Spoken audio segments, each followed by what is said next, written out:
Let's go into it. So welcome. Thank you for being so punctual, everyone. We expect that it will take a few minutes for everyone to arrive, to connect. But while we wait these few minutes, we want to share a few things with you. First, we're gonna do a check about the tech aspects with my colleague Justin, and then we're gonna watch a video that you will love, I can tell you. Awesome. So Justin? So quick thing on the technology. First, we want this event to be as accessible as possible. And so if you want to hear this in another language, there is interpretation, and you should be able to see a little globe in the bottom of your Zoom screen and pick a language that you would like to listen in.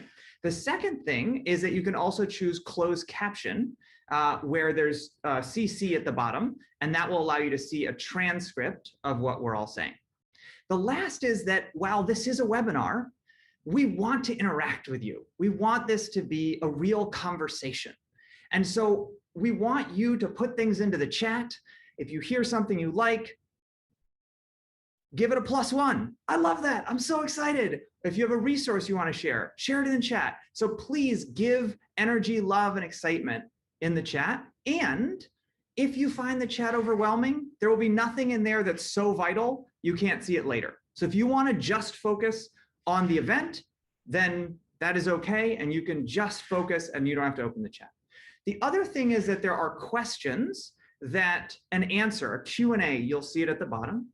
So if you have questions for us, questions for presenters, questions for panelists, please put them in there, and we'll be keeping an eye on that to answer those as best we can in the time that we have together. I also want to give a big shout out to Happily, who's running all of the tech behind the scenes, and particularly to Carly, who's going to be the person managing the questions and the chat. So if you have questions about anything and you need help, you can message Carly and say, hey, I can't hear someone for some reason, help, or whatever, and Carly will be able to give you the info you need. Okay, so, well, the number keeps rising, right? We're over 400 just now and keeps growing. So as you all get settled, we want to give you a glimpse of this powerful momentum for change that's in the heart of this gathering and this amazing global community, global climate community as well, that we are part of. So Justin, shall we play this beautiful video? I promise you will love it, people. Let's roll it.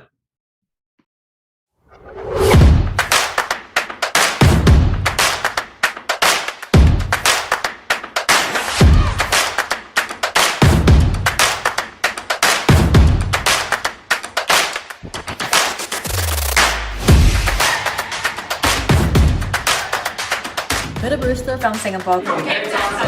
From Turkey. From Portugal. From Melbourne, Australia. From Ibiza, Spain. Commits to net zero. Carbon neutral.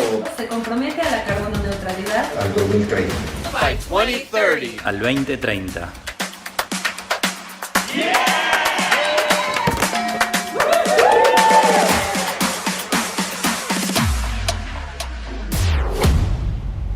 COVID strain originally found in India is responsible for 20% of newly diagnosed cases in the nation. Local health experts are worried unvaccinated will be hit the hardest.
by 2030.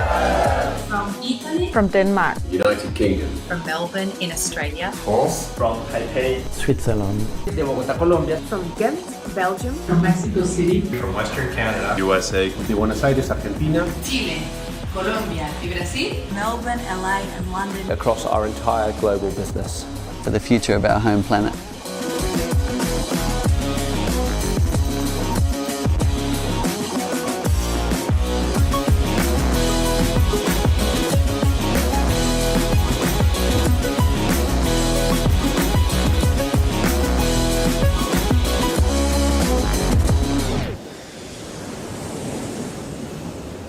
Wow.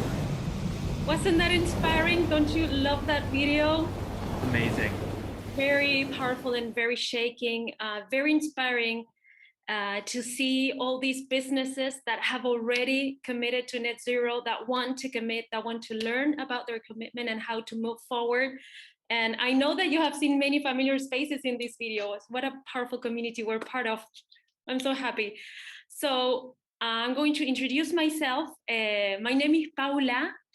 I am from Sistema B International. I'm based in Argentina. And I am part of engagement from Sistema B International and part of the Global Climate Task Force. And my colleague here. Hi, I'm Justin. I'm with a B Corp called Habitus. And we have been part of the B Corp Climate Collective from the beginning and are so thrilled to be able to be your guides. Paula and I will be emceeing, weaving the narrative between all of the things that we're doing today. So that's very exciting. And you all have already started putting who you are and where you're coming from into the chat. Please keep that coming. It's so exciting to see we have people from China, Madagascar, Ecuador, Sao Paulo. You're from all over the place, Amsterdam, and we are going to be together to do some really exciting thinking and acting together and being inspired. So yeah, Justin, and on behalf of you, myself, B Lab and Sistema B International and all the B Corp Climate Collective community, welcome to this first day, this inaugural B Corp Global Climate Community. Thank you for coming. Gracias por venir. Bienvenido. I see so many people from Brazil, Bonitinho, de Argentina, de Mexico. Welcome. Gracias por venir. Thank you for coming. So let's dive in, right? Yes. So we want to start by grounding ourselves, by beginning with an acknowledgement of the land that each of us is on. And we're very lucky to have René Calpanchai to give us this welcome, this land acknowledgement.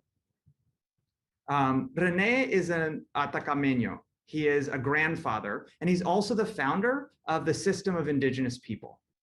He's going to welcome us and ground us into the land and the ancestors for each of the places we are. And so we're going to show a video, and René is going to speak in Spanish, and he'll have interpretation from Lorena Espinosa immediately afterwards. So sit back, enjoy this grounding from René, and if you speak Spanish, you'll hear René in Spanish, and then that will be interpreted by Lorena. So with that, let's share René's acknowledgement of the land. Vamos. Vamos.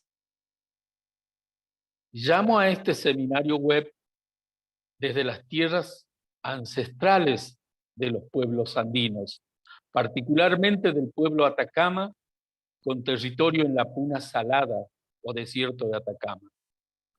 Presento mis respetos a sus ancianos pasados y presentes. Por favor, tómense un momento para considerar las tribulaciones detrás de nuestras realidades históricas, incluida la violencia, el desplazamiento, la migración y los procesos de colonización que nos juntan el día de hoy. Y por favor, únanse a nosotros y visibilicen estas verdades en todos y cada uno de los eventos públicos en los que participen a futuro, especialmente mediante la reflexión crítica y sosteniendo conversaciones dentro de sus propias comunidades. I'm calling into this webinar from within the ancestral lands of the Andean people, but particularly of the Atacama people in the Puna Salada territory, also known as the Atacama Desert. I pay respects to their elders, past and present. Please take a moment to consider the tribulations behind our historical realities, including violence, displacement, migration, and colonization that bring us together here today. And please join us in uncovering such truths at any and all public events in the future, particularly through critical reflection and conversations within your own community. Los invitamos a pensar acerca de la tierra en la que viven y en la influencia de legados que los han traído a estar donde están. Los invitamos a compartir en el chat el nombre de la tierra y de las tierras ancestrales desde los cuales se están conectando a este seminario web, y a que reconozcan a las primeras naciones de dichas tierras. Si no están seguros del nombre de las tierras ancestrales en las que se encuentran o sus pueblos originarios, compartiremos un recurso a través del cual pueden averiguarlo. Gracias. Esperamos que disfruten de la cumbre. We invite you to consider the land on which you live and the confluence of legacies that brought you to be where you are.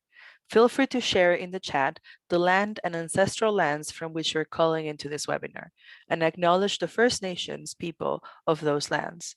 If you're not sure whose ancestral lands you're on, we will share a reference where you can find out. Thank you, and we hope you enjoy the summit.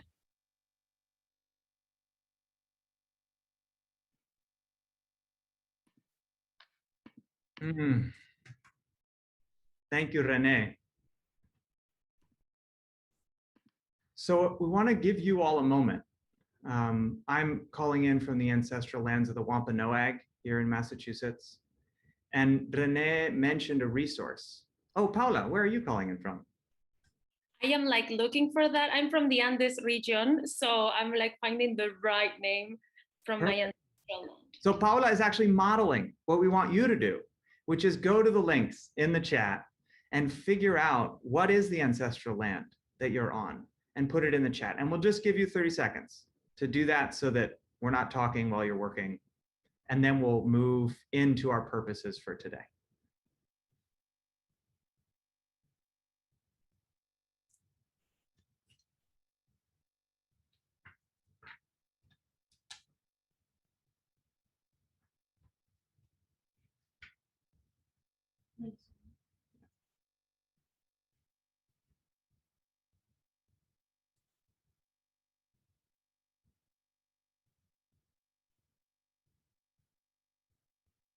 Nice.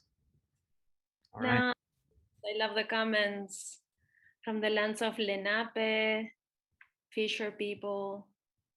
Thank you, Shuki Hill Rivers. Thank you everyone for sharing, and thank you, Renee. What a joy, qué alegría. I adore Renee, and we're so thrilled, happy that he was part of this inaugural climate event. So, Justin, shall we move forward? Let's talk purpose. Okay, yeah, let's talk purpose. Why are we gathered here? We're so happy finally the day came.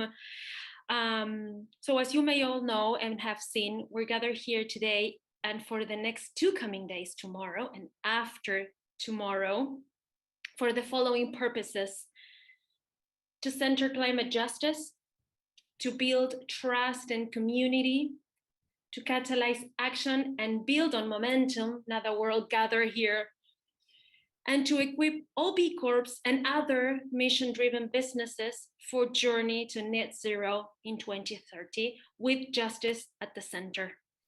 And so what are we going to have when this is done? We'll have spent 3 days together that are going to be exciting and transformative. But the key things that we want from this are three. We want this to be an experience that inspires you, that challenges and pushes you to take your commitments to the next level. The concrete product from today is going to be for you to orient towards the regional gathering that's the right one for you. This work is global, but it's all done locally. And so the way we've set this up is to have time for us to work in regions on what our commitments are.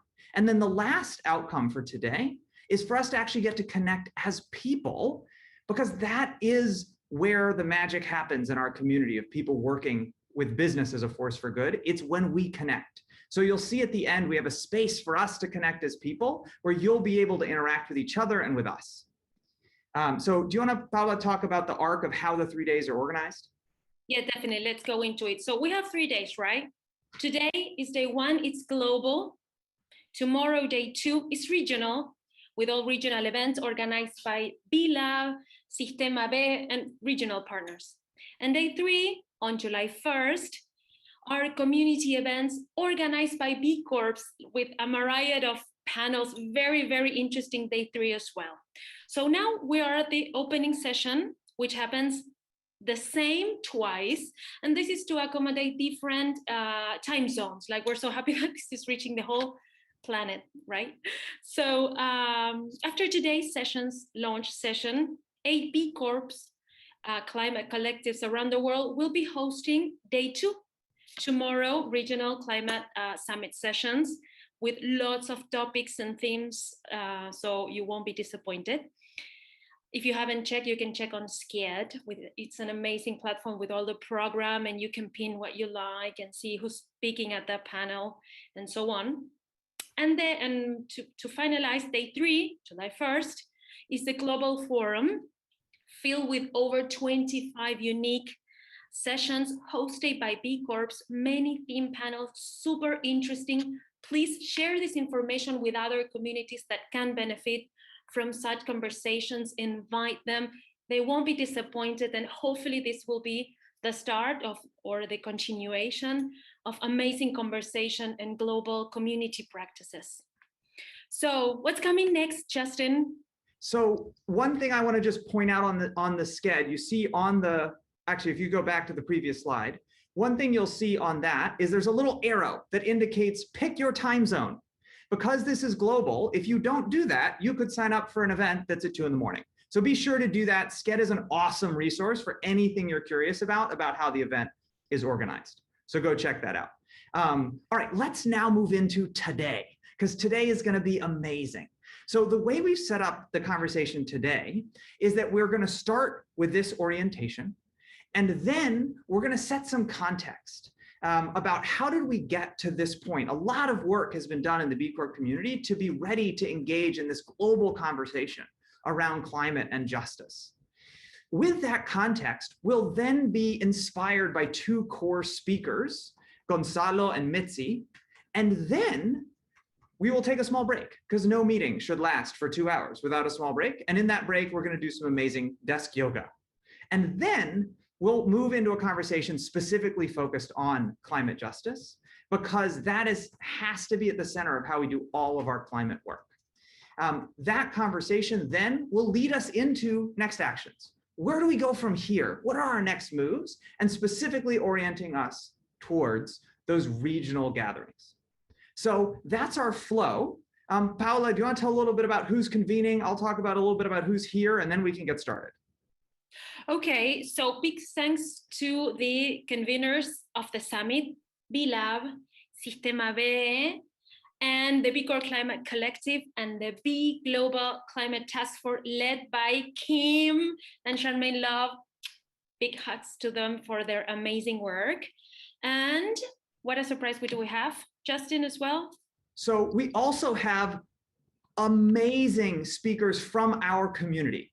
How many? We have 200 speakers and artists sharing. And as Paula said, we have over 50 sessions across the 3 days. So it's going to be really incredible to have that. And you'll see a bunch of these speakers today. And we have, how many attendees have signed up for this, Paula? I mean, when we did this script, we were like 4,000, but now we're over 5,000 for the 3 days. So Que bueno. What a joy. Over 5,000 people sign up for this because there is that much interest and urgency for us to engage and take this seriously. So I want to dive us into a few appreciations that then will allow us to get started, because this event would not be possible without the generous support of members of our community who have helped to make this real. So I want to thank first Danone North America. It's a certified B Corp, and Danone is committed to making delicious food and beverages that are good for you and the planet. And I have personally had the chance to work with their team, and they are amazing. And we're so blessed to have them with us in this work. And Natura & Co, a big certified B Corp. Who doesn't know Natura and who doesn't love Natura? Thank you, Natura, for your support in this event. Also want to thank Dr. Broners, who is leading the charge in regenerative agriculture. They're asking the question, how do we not just reduce our impact, but have positive impact? And they've also been a core part of the Climate Collective in the US. So thank you, Dr. Broners. And thank you also, Jardot. Jardot is one of the world's most environmentally responsible steel producers. They're not yet a B Corp, but, and this is very important and great, is that Jardot is one of a handful of multinational publicly traded businesses that have joined the new B Movement Builders program, which we appreciate. Okay, and so a final thank you to Happily, which does event production and is dedicated to bringing the best of humanity together. We have worked with them on this very project, and they are amazing. So we are so, so grateful for their support. And if you go to the next slide, there is a whole set of businesses that have supported us, and we'll call them out by name later in the program. But I just wanted to see you to see their logos now, because this is made possible by their generosity and support. So much gratitude for them for making this possible. Okay. Thank you. So let's figure out how we got here, right? We are gathered with hundreds and hundreds of people across these 3 days. We're going to have thousands of participants to talk together about what is the role of business in engaging with climate and justice. How did we get here? So the B Corp community over the last 15 years has been engaged with this topic. And for those of you who are new to the B Corp world, B Corps are leading in setting a standard for business to be responsible, to be measured, and to be committed to having positive impact. So as B Corps, we have been working on this since we started, but as the crisis has accelerated in the last 3 years, that work has really come together and become organized within the B Corp community into this B Corp Climate Collective, which is around the world. And we're going to have now people from the Global Climate Task Force, which is a B Lab organization to help keep all these moving pieces organized, and from several of the B Corp Climate Collectives, which are regional organizations of B Corps working on climate, give us an orientation. How did we get here? What is the work that has gone into setting up today? And with this context, we'll be then ready to dive in and start the work. So shall we move forward with the first? Yes, I think we should. And as you listen, please, if you have questions about what you're hearing, put them into the Q&A so we can watch that and get you answers. We would love to be able to talk to each of you individually at this stage, but we can't because there's too many of you. So put the questions in the Q&A so we can answer them that way. And with that, let's roll the context. Okay, so I just can't stop. I'm Hello, I'm Kim Coupounas. Welcome, and thank you for joining us for the inaugural B Corp Global Climate Summit. I'm joined today by my amazing co-chair of B Lab's Global Climate Task Force, Charmian, and an amazing group of Sistema B and B Lab global colleagues. This summit is bringing together leaders from around the world, a community of people committed to using the enormous power of business as a force for good. We're here to connect, to channel our collective courage, and to catalyze fierce determination to move faster, both individually and collectively, to stabilize our climate. Friends, let's be clear, this is an emergency. These are dangerous times. The scientific community is of one mind in warning us that we must cut global greenhouse emissions by 50% by 2030, meaning over the next 9 years. Thank you, Kim. And I am loving the words that you're using here, right? This is about collective courage, and it's about fierce determination. Now, many of you will have seen that earlier this month, another summit happened here in the UK, the G7, where Sir David Attenborough warned that humans could be on the verge of destabilizing the entire planet, and that G7 leaders, and I would extend that to all of us, face the most important decisions in human history. In the words of Extinction Rebellion co-founder Gail Bradbrook, this is not a time for talk.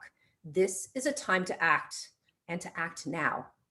In this spirit, our community's work to address climate emergency is oriented around 3 bold ambitions. Ambition number 1 is to redefine what it means to lead in such times. Ambition number 2 is to drive climate action centered in climate justice. And bold ambition number 3 is to change the rules of the game. Now, one example of how we're redefining leadership and setting the pace on the race to zero as a community is the 533 brave B Corps who committed to net zero by 2030 at UN's COP25 in 2019 for scopes 1 and 2 and most relevant scope 3 emissions. It was the largest and most aggressive climate commitment to date by a group of businesses and 20 years ahead of the Paris Agreement 2050 targets. As part of that push to set the pace, there are now over 1,300 businesses, both B Corps and other businesses, that are committed to net zero emissions by 2030. For those of you who have made a commitment to be net zero, either by 2030 or any time before 2050, thank you for your leadership. Thank you indeed. And as mission-driven leaders, you've been preparing for this moment in history for many years, and many of you for decades. Many of you have already made powerful commitments and are far along on this journey, and others might be just at the beginning. What we ask is for all of you to engage in this summit and this work with fierce determination to act, putting people and justice at the center of your work, and looking for ways that you can work collectively to aim higher, dig deeper, and move faster towards a just zero carbon future. We want you to act in a way that shows that you are moved by what is needed rather than limited by what feels possible. So to all of you today, be courageous, be radical, be fiercely determined, and be the change. Thank you. And now over to you, Dan. Thanks, Shar and Kim, for kicking us off. My name's Dan Osusky, and I'm the head of Standards and Insights at B Lab Global. And following on what Kim and Shar said, I have to say personally, I'm concerned, not only about what climate change is doing to our world and our society, especially those who are most marginalized and the least responsible for it, but I'm also pretty concerned about our role in it, our role as a community. There's been a proliferation really in the last year of a lot of net zero commitments. And with that, a lot of big debates about definitions of these net zero commitments, what it actually means, and whether the concept is really even valid at all for businesses. As a former philosopher, I have to say I'm all for debates of those nature, and would be happy to discuss them at a little bit more length at a future time. But I'd like to actually quote one philosopher on this topic, which say the point isn't just to interpret the world, but to change it. The reality is the concept of net zero, as outlined and affirmed by global experts, is a significant acceleration and ambition for climate action for our world. And business obviously has an important role to play in that. What matters is what we actually mean by it and what we are actually doing to achieve it. Kim highlighted the number of commitments to net zero by 2030 within this community, emphasized it as pace setting. It is the largest and most aggressive climate commitment to date. That's all really positive and exciting. Not only does this obviously present an important moment for our world, but it also presents a fundamental risk for our movement. We cannot present ourselves as leaders. We can't talk about being the largest and most aggressive commitment by businesses unless we are actually doing it. And if we're not, we're doing the thing that this movement was designed to fight against, which is greenwashing. That's what turns my broad concerns into sleepless nights. I believe in how valuable what we are all collectively doing is for our world and how necessary it is, but it's really if we only do it right. If you're not yet a company who's committed to net zero by 2030, you should be, but don't do it lightly. Educate yourself and think about what it actually means. For those of you who already have, our request to you is we are launching a survey about your actions regarding the net zero commitment to create an ongoing method of accountability, as well as tracking to understand what you all are doing around this. So it takes commitment, yes, but commitment requires understanding and it requires action. And so keep it up and step it up. Thank you, Dan. Greetings, friends. I'm Raj Aggarwal of Provoke. I'm so glad you're here. And for all the things that Dan named and everybody else on this panel that I get to spend time working with, I'm concerned too. Friends, we've been trying to solve the climate crisis for 50 years, and most efforts have failed because they've been divorced from the lived experience of the people being most impacted by the climate crisis. Climate change disproportionately and negatively impacts people who are least responsible for creating it, especially Black, Indigenous, and people of color, communities that are impoverished, and groups who are minoritized worldwide in far-reaching ways. Instead of embracing these truths, we often focus our climate conversations on decarbonization and net zero, and there actually isn't enough carbon credits to buy to even get to net zero for everybody who's committed, rather than fully integrating the lived experience of those on the front lines of this emergency. We have less than 10 years to have global emissions. This decade is pivotal to our very survival as a species, and our work to get there must place people and justice at the center of our work and our focus on people.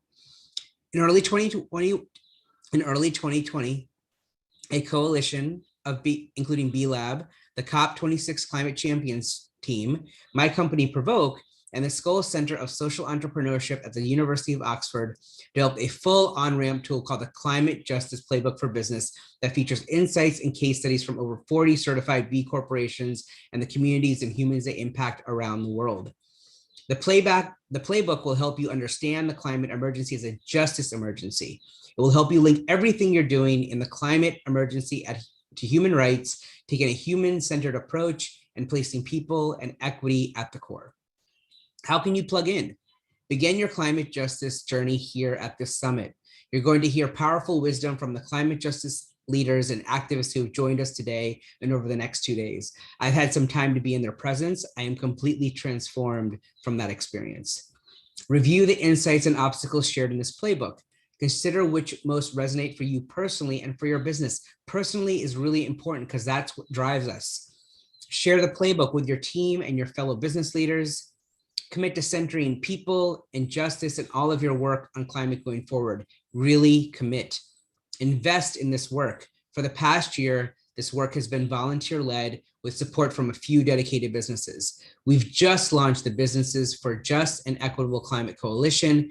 And for this next pivotal phase of work, we need academics, activists, curriculum writers, business, and funders, a key on funders, ready to roll up their sleeves and get on with this journey. If you are any of those, we invite you to join this coalition. You can find a link to this new coalition in the chat. And thank you so much. And over to you, Marcel. Thank you, Raj. I am Marcel Fukayama, and I chair the Global Policy Circle for B Lab. Indeed, businesses must do their part to fix our climate, but we will not be able to achieve a zero carbon future without fundamental reforms to our economic system. For the past 50 years, the doctrine of shareholder primacy has led to business becoming the primary driver of environmental and social degradation, and driven society and our biosphere to the brink of collapse. And for the past 15 years, B Lab and Sistema B have been working in markets all over the world to change public policies that govern our economy and the purpose of business. We now have voluntary stakeholder-based corporate governance reforms in over 50 different jurisdictions, and over 10,000 businesses that have adopted this corporate form in a global community of over 4,000 certified B corporations that are living examples of walking the talk on stakeholder governance. B Lab's global policy strategy is now going beyond voluntary benefit corp adoption to drive system-level policy change to enable a full shift to stakeholder capitalism, so that all businesses and fiduciaries are accountable to maximizing benefits to all of their stakeholders, including the environment. We also need to work together with collective voice to pass meaningful climate policy, such a transition to 100% clean, renewable energy and a price on carbon, so that zero carbon future is even possible. So how can you help? Work to change the rules of the game. You start at home. If your company hasn't already embedded stakeholder considerations in your legal incorporation through adopting a corporate form like the Public Benefit Corporation, make that transition as soon as feasible. If your country hasn't already put in place a minimal voluntary stakeholder-based business models, work with your policymakers to make that a priority in the coming months. And advocate personally as a brand and in your community for a meaningful climate policy. Demand the kind of fundamental legislation we need to create a climate just future. Now I'll pass to Irving. Muito obrigado, Marcel, my friend. And hello, everyone. My name is Irving Chan Gomez, and I'm both honored and humbled to be here with all of you today. By combining our three bold ambitions, rooted in people and justice, focused on action and advocacy, and amplified through partnerships and collaboration, the B Corp community is advancing a global transition to a zero-carbon regenerative economy. Underpinning our community's bold ambitions is a deep belief that with so little time, none of us can do this work alone. As Raj mentioned earlier, we need a fundamental mindset shift. This is true not only at a personal level or within our organizations, but also in how we work and collaborate with each other. The climate emergency demands radical collaboration and knowledge sharing, the likes of which we have not yet achieved. And as Charmian was reflecting on, what does this type of collaboration need to be rooted in for it to be radical?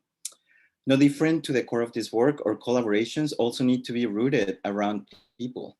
I think this is at the heart of the B Corp Climate Collective, a global and local network of climate leaders with over 2,000 active volunteers from around the world. This is a community of trust that is actively sharing and pooling knowledge to help equip B Corps and all businesses for climate action, justice and advocacy, and to accelerate the private sector's work to address the climate emergency. Moreover, we're also honored to be working next to partners like the UNFCCC, including the Marrakesh Partnership and the Race to Zero teams, TEDx Countdown, Oxford University, and the Skoll Center for Social Entrepreneurship, CERES, the Climate Collaborative, and many, many more friends and fellows and fellow travelers. And yet we need to continue growing and fostering this coalition for it to lead the way in our broader climate mobilization of the global B Corp community and beyond. So if you belong to any organization that is in the position to partner with us, please reach out. We want to work alongside you. Over to you, Charlotte. Thanks, Irving. I'm Charlotte Sewell with the B Lab Global Climate Task Force. Last autumn, the B Corp Climate Collective, B Lab and Sistema B worked with one of our key partners, TEDx Countdown, to host a series of action parties where over 300 B Corp leaders around the world shared obstacles and solutions on their net zero journeys. You can find the amazing community advice and insights from these action parties in the chat. One of the biggest insights we heard was that companies didn't know where to go to find the resources they needed. So in early 2021, we worked closely with the Oxford Net Zero team to create the B Climate Tools Base. This is an open source global library of tools to help businesses take action on climate, including achieving net zero and centering climate justice.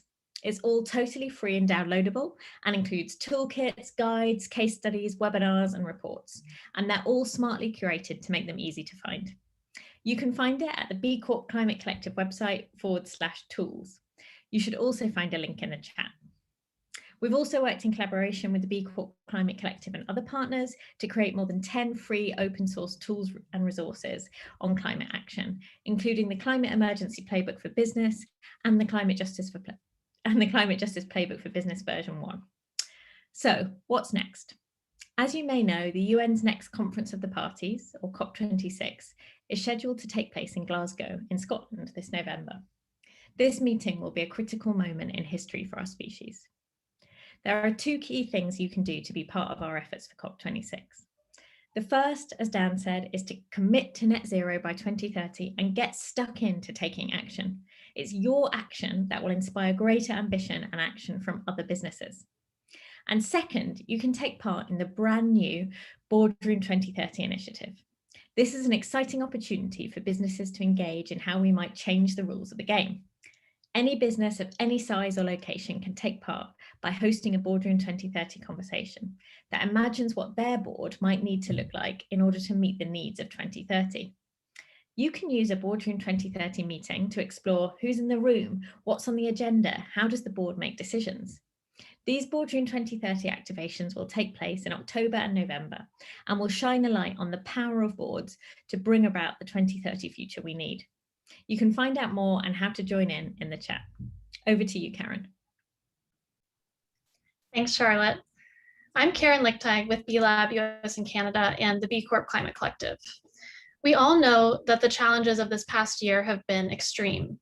We've faced a global pandemic, the daily reminders of systemic racism, societal unrest, political division, and the devastating impacts of climate change.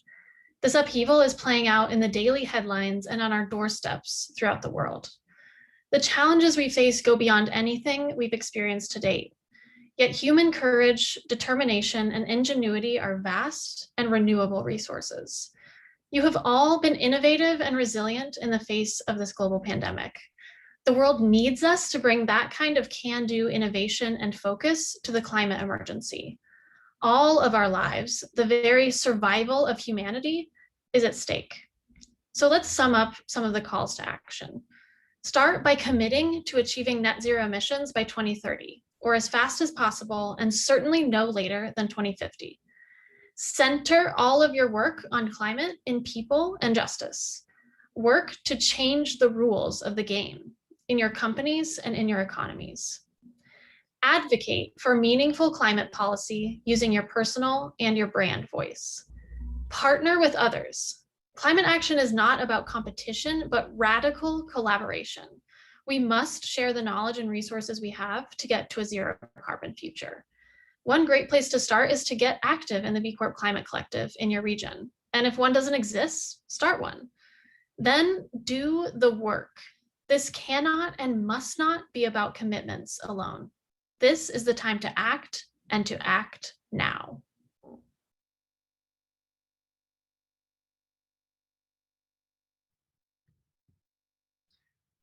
Oh, so a lot of context, a lot has happened. And as you heard, this fall, a lot is happening. And so this is an important moment for us to center, to come together, and to orient. And so to do that, we have asked two speakers to give us some inspiration and grounding. And Paula, do you want to introduce Gonzalo? Yes, I am honored to introduce who's coming next. He is an extraordinary leader. He's a long-time climate champion, and he is a United Nations high-level climate champion. And last but not least, one of the co-founders of Sistema B in Latin America, Sistema B Internacional. So welcome, bienvenido, Gonzalo Munoz.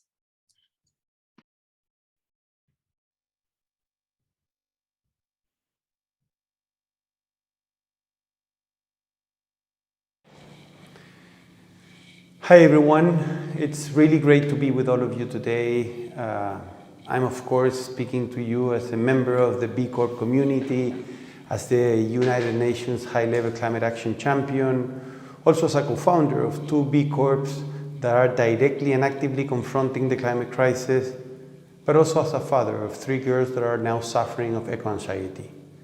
They not only question what they eat, how they dress, how they move, how they vote, they also question strongly if it's worth to become mothers. This might be happening to many of you also. For me, this seems to be no longer optional. The time is now for concrete action. We are in a race with time, a race to zero emissions. That's why we call the campaign Race to Zero, and it's designed to follow science. And net zero emissions is the objective, whether you achieve it in 2030, 2040, or 2050 at the very, very latest. And we need now to bring everyone into the race. Once in, we're checking that they are all running as fast as they can in order to get to the goal really as soon as possible. Then, of course, celebrate those leaders among the leaders that are running to get there even 20 years earlier in 2030.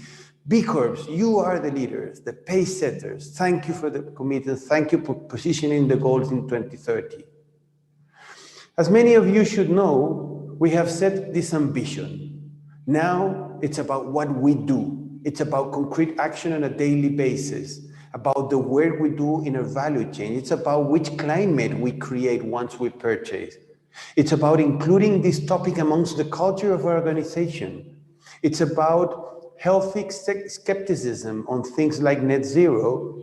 Sure, we have to debate, but keep pace setting and doing the work.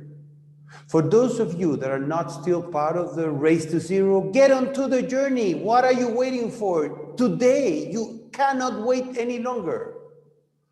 Of course, we need to be honest, but keep the momentum. In the last year, we have seen a really strong progress regarding the Paris Agreement. I honestly think the glass is both half full and half empty. There's not enough ambition worldwide, but there are great examples happening. And honestly, our greatest risk is inaction. And of course, on the other side, expecting that someone else will do our job. If you're thinking about what else can you do, check the Race to Zero breakthroughs. 27 business sectors are now mapped in order to understand where they are, how they're moving. I really think B Corps must lead in each of the sectors and regions of the global economy. That's what the Race to Zero breakthroughs are for. Check also the Race to Resilience with people in the center, a global campaign sibling to Race to Zero designed to increase the resilience of 4 billion people, mostly in coastal zones, rural communities, and urban areas. We have to do the hard work of decarbonizing our economy, but can't run people over on that race. Justice must always be at the very center. Finally, understand that net zero is just an interim target towards regeneration. We're now seeing brilliant examples on how this is progressing worldwide. There are now more than $72 trillion as part of Race to Zero, forcing the investment to also get into the race and really bring action into that net zero and resilient world. And of course, celebrating when each of those investments join. One great example that I would love to share with all of you is a pension fund in Canada that joined Race to Zero through the Net Zero Asset Owners Alliance in December last year. And a few weeks later, I started receiving calls from utilities in South America that received then this new obligation to join the race. Now we're starting to work also with their thousands of providers for them also to join the race. See the brilliant example. A pension fund in Canada is now activating thousands of SMEs in Latin America. Another great example, this representative of a major Asian car manufacturer in Uruguay. So they joined the Race to Zero, then they started pushing the other brand representatives in Latin America, and now we're having a conversation with the president of the organization in Asia for them also to join the Race to Zero. My friends, we at the B Corp community consider ourselves as purpose-driven business people. Well, climate action is no longer a purpose. It's a condition. It's a moral duty and should be part of all of our metrics of success from now on. Thank you very much. Let's keep on running. Wow, how inspiring. Well, I was reading the chat, many were like moved. I think we know Gonzalo from a long time, and he's a great speaker and very engaged and passionate about climate. Some of the everything he said was very touching, but I took some 2-3 notes. As Gonzalo said, the Race to Zero is now, it's not an option. Please commit, engage. You cannot wait any longer. By now, we cannot wait any longer. There is not enough ambition worldwide, as he said, but half full, half empty, right? But there are amazing examples to be inspired from, to learn from. And I want to tell you that they will be on this summit. So stay throughout this 3-day summit. So Justin, what's coming next? So one of the things Gonzalo said is that we have to center justice. And that means we have to be in relationship with the people who are leading on climate justice. So I'm honored to get to introduce Mitzi Jonelle Tan. Mitzi is a powerhouse global leader in climate activism. And she is going to share with us, what does it take for us as businesses to be authentic partners in the quest for justice?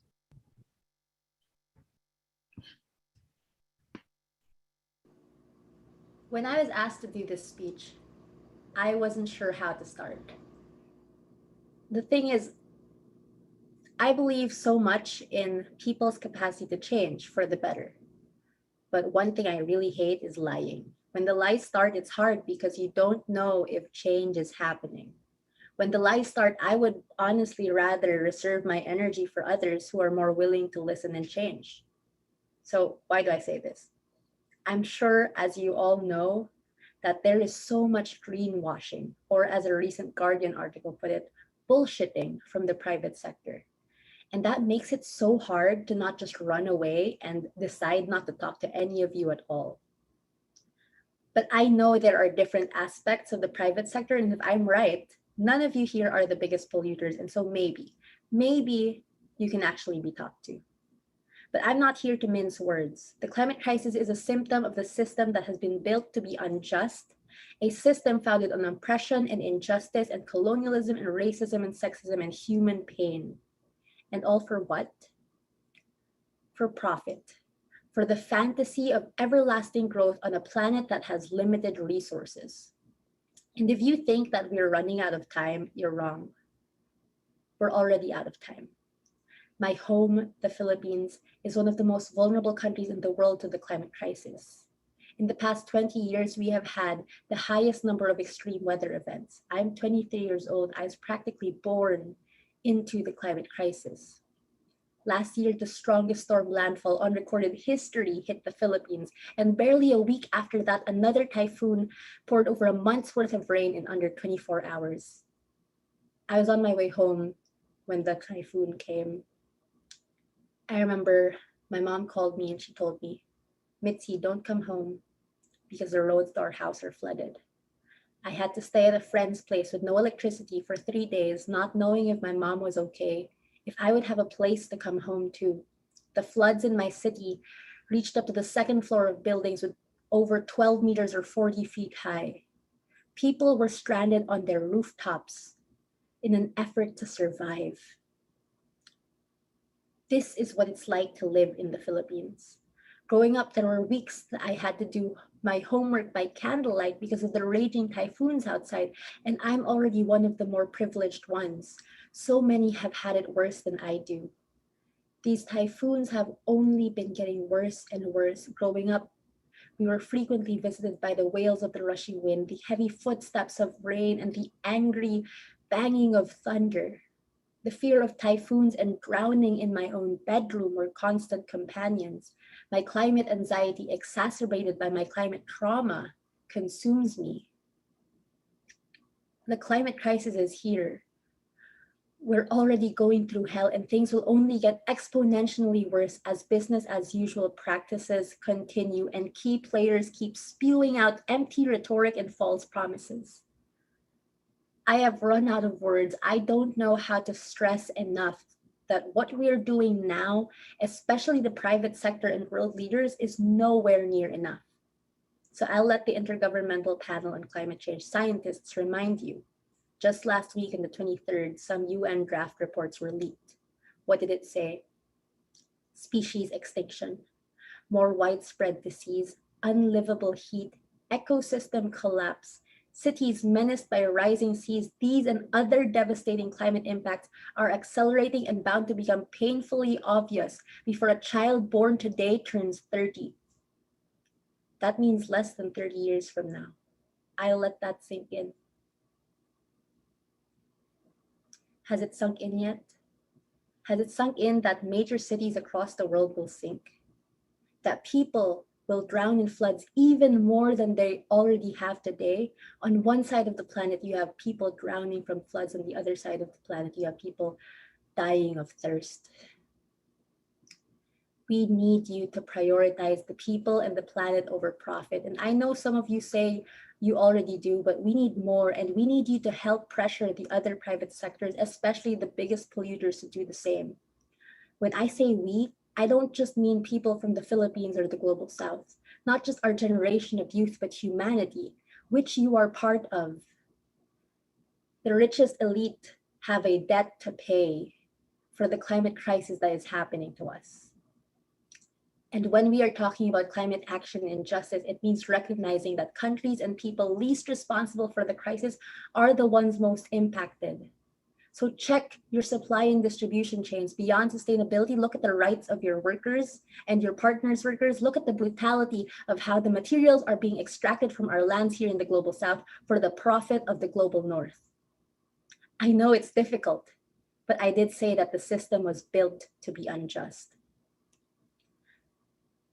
And all this to say that, again, I'm assuming that none of you here are fossil fuel industries and non-essential plastic industries, because for those guys, my message is a lot clearer and more concise, and really it's just end the business. But for everyone else, remember that you changing your sustainability policies, the corporate social responsibility projects, the outreaches, the donations, the tree plantings, that won't solve the climate crisis. So now I'm not talking to you guys as members of the business community anymore. I'm talking to you guys as members of humanity. Join us. You need to join the people on the streets for systemic change. We need to come together and unite to get world leaders, especially from the global north, to put policies in place to stop emitting without leaving our workers and marginalized peoples behind. If you think that is too radical, let me remind you how I started this. I don't like lying, so here is the brutal, honest truth. If you think that is too radical, let me ask you, is it too radical to fight for a future worth living? Remember when the scientists just said, before a child today turns 30 years old, I'm not going to compromise and haggle for my life and my future and the lives and futures of future generations. We need change. Will you join us?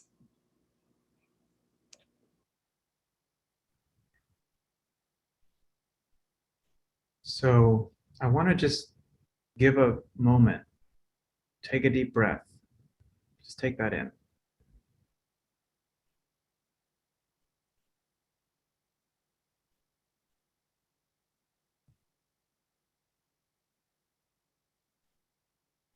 If we're going to succeed in this work, it has to be both through courage and pushing the boundaries for us as businesses, but also through partnership, collaboration, listening, and learning. And Mitzi has put forward a challenge to us of what is the ante to engage. It is to be honest and to really give this our all. So we are going to take a break, and Paula will introduce that in a moment. But when we come back, we're going to have a conversation with a group of climate justice leaders, because this has to be done together in concert. So with that, Paula. Well, Justin, thank you. Thank you, Mitzi. E agora, now, well, we have been together for almost like 1 hour and sitting, watching a video, most of us, or maybe most of you sitting in front of the computer. So to move around a little bit, we are going to take a desk yoga break. And for that, we welcome Miriam. Hola, Miriam. Hi, Miriam. She is from a B Corp named Office Yoga. So please, everyone, we invite you and panelists as well to turn your video off, and let's enjoy of Mariam's wisdom. Thank you, Mariam. Thank you so much for having me today. And I want to thank Mitzi, who just spoke right before. She's right in that there's a lot of greenwashing, and it's easy to get overwhelmed, possibly want to give up, or get lost in this whole mission, which is actually no longer a mission, noted earlier, it's actually a condition. And what I really want to encourage you is we cannot lose ourselves in this charge ahead. In order to be in good position to deal with the global climate, we need to be in alignment with our inner climate. So I'm going to take a few minutes today, right now, to ground ourselves so that we're prepared for the conversation ahead. Start right where you are, in your seats, and just start rolling the shoulders up and back. Thank you for those of you sticking around. We'll get into our bodies, we'll relieve some of the stress and the maybe achiness and the creaking so we can all be in good position to move along. And by rolling the shoulders up and back, I'll have you keep the shoulders down. Take your fingers and interlace them. Flip the palms forward and round the back. Tuck the chin, just get a nice stretch through the upper back and the shoulders. And then as you inhale, reach the arms up. So it's right alongside the ears and get a big stretch through the upper body. Open up through the shoulders that have been down and forward. And then release the hands down to the knees. Again, tuck the chin and around your back. As you inhale, lift the chest, look up, look past the screen for just a moment. Give your eyes a break. And then again, round the back, tuck the chin. And again, inhale, lift, look past the screen, maybe out the window, look at a beautiful painting or something that is out in front of you. And then one more time, round the back, get some movement and blood flow through the spine. And then lift the chest, open the palms up. And as you sweep the arms around, we'll do this a few times through our practice. This acknowledges that this is a collective effort. And as we bring the hands into the heart center, we recognize that we are a part of that collective effort. So with that, I'll have you stand up. Let's get up. Go ahead and move your chair out of the way. If you have a desk, we'll come over to the desk. If you don't have a desk, you can use your couch, a kitchen counter, or even the back of your chair to do this next part. So facing your desk or whatever you have in front of you, place your palms flat, about shoulder distance apart, and step both feet back so that you're in a nice L shape with the body. This is Office Yoga's downward facing dog. Take a moment to be in downward facing dog. You can move the knees, move your hips from side to side. Get some blood flow through the legs and the outer hips. Feel that opening across the shoulders and the upper body.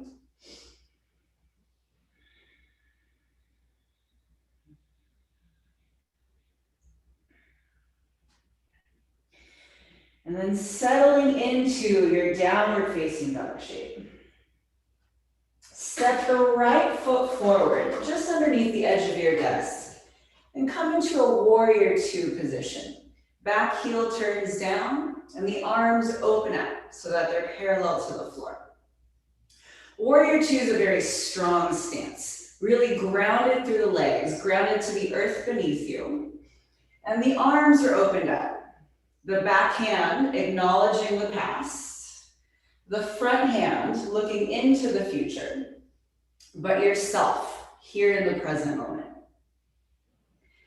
Give yourself a moment to settle into warrior two shape.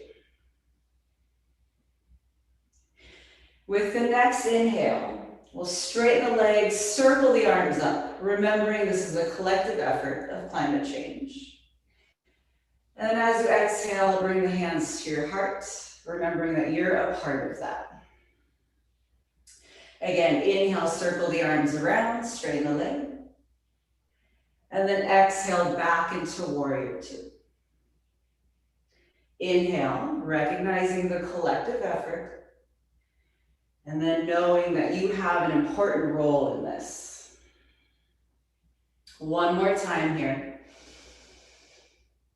Really get into the body. And from warrior two, we'll step back to downward facing dog.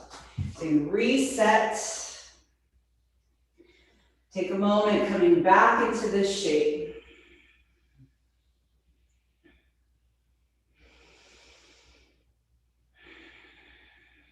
And then when you're ready, I'll have you step the left foot forward.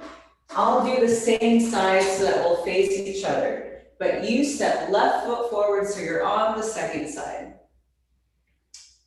Get into the legs, feel the strength of that left thigh bending at 90 degrees, the strength of the right leg pressing back, and then the arms opening out and expanding from the heart center. Root down through your feet into the earth beneath you. And as you breathe in, circle the arms around. And then exhale back in towards yourself. Inhale, reach up. And exhale back in. Do this 2 more times on your own. You're welcome to follow along. But really get into your own body and your own rhythm. It's important for you to stay grounded and within yourself, understanding your inner climate as we deal with the global climate together. On that last one, we'll reset to downward facing dog. Take both feet back. Find your L shape one last time here together.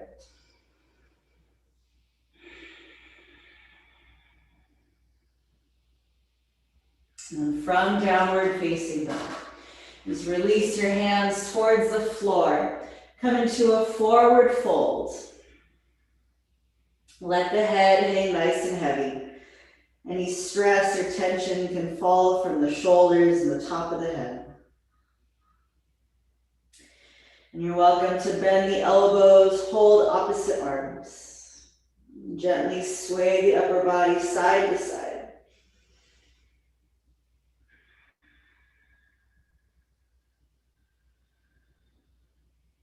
Feel a nice rhythm, a nice flow with the breath, connecting into your body.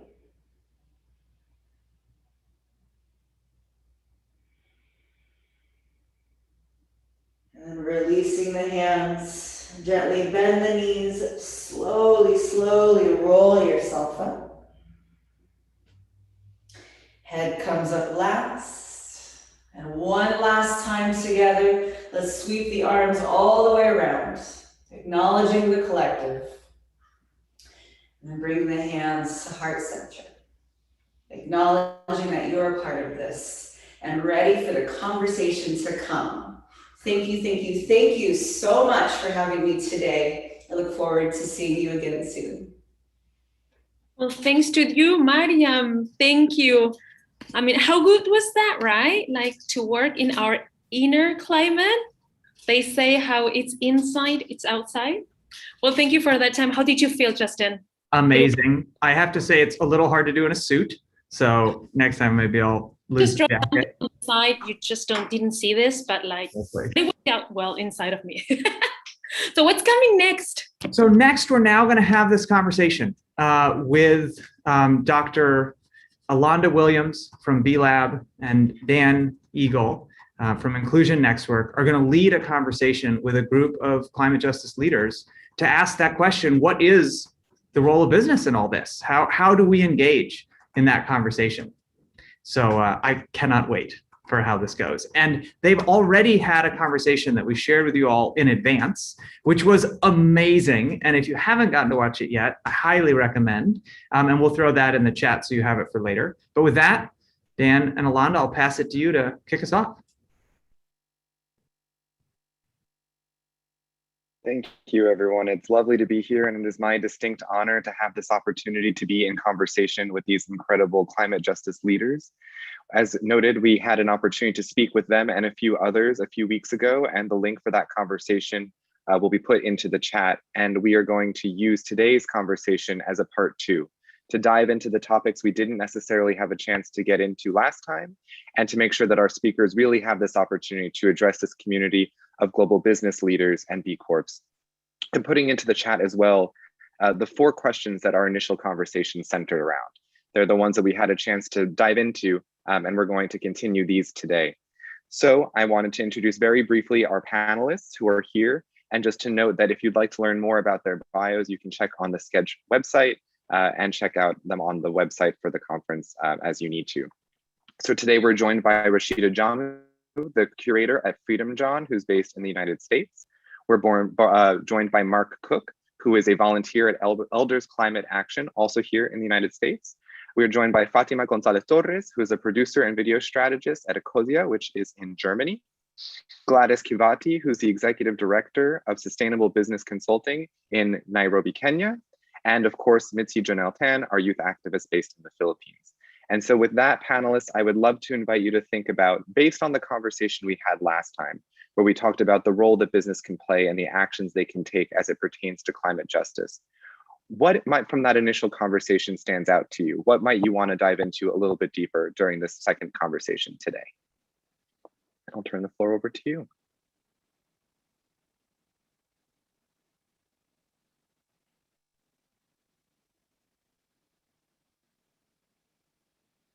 While our panelists are thinking about who's going to dive into this conversation, we just want to remind everyone a little bit more about why we're here to have this conversation.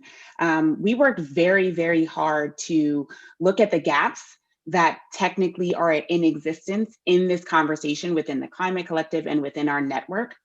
And we really wanted to create a space in which business leaders like yourselves could come and hear from representatives that you typically do not hear from. And we wanted to give a platform and a space to be able to have this conversation from representatives of the areas that we typically do not invite to the conversation. So we were very intentional to bring this specific group and all of our panelists here today. So again, thank you, Mitzi, thank you, Mark, and Rashid, excuse me, and all of y'all for being here. We're really excited to hear from you, and we're excited to jump into a conversation. So who would like to enlighten our guests first? Yeah, Mark, please. Well, first of all, thank you for having me. I just think business has such a huge impact on culture and of course politics. And that's why I really think it's important that business be involved. I realize a lot of businesses, their very existence depends on the status quo. And that is going to be a tough transition. It's going to be a huge transition, but I hope that they also appreciate that, again, the existence of our continued existence depends on change. And they can be part of it, and I hope they will. But I also think the businesses that don't are trying to better balance purpose and profit can influence those other businesses whose very existence depends on the status quo. And so that's why I think it's so important for business to be part of all this effort. Thank you, Mark. Rashid, over to you. I think that overall businesses, the way that they operate affects us. So they're a part of communities. Businesses inhabit communities. So they then become either stakeholders or overall just community members, right? They have some kind of stake in that community. So the way that they operate definitely affects all of us, and the way that they choose to engage with policy affects us, right? So I think that that's always important that businesses have to keep in mind when they operate and move. So who they're using for their outsourcing and the people who they're hiring, at their distribution companies and, things of that nature. Definitely important to make sure that they're centering community before anything else, because they belong to a community before anything else. An important point about the connection to community, Rashid. Thank you for that.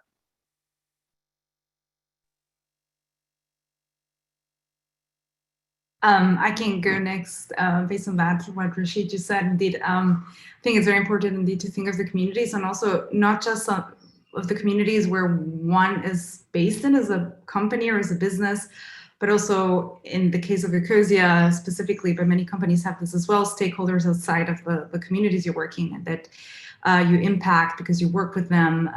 In our case, it's street planting organizations all over the world, and thinking of how to not just support them. In our case, we could say we're supporting them by planting trees, but really giving them the lead and listening a little bit about what you're doing there and everything that you just mentioned, Rashid, like also think about that locally. How can we make that happen there? Because very often it's hard work, and it's in your day-to-day, you need to like be paying attention to so many things just around you, but then locally in these places that you know less about, you also need to think of like, who am I going to work with on the ground that can make sure that what we call climate justice is also being, and social justice is also being lived in these communities that are very far away, but that we work with as well. So I think that that's also super important.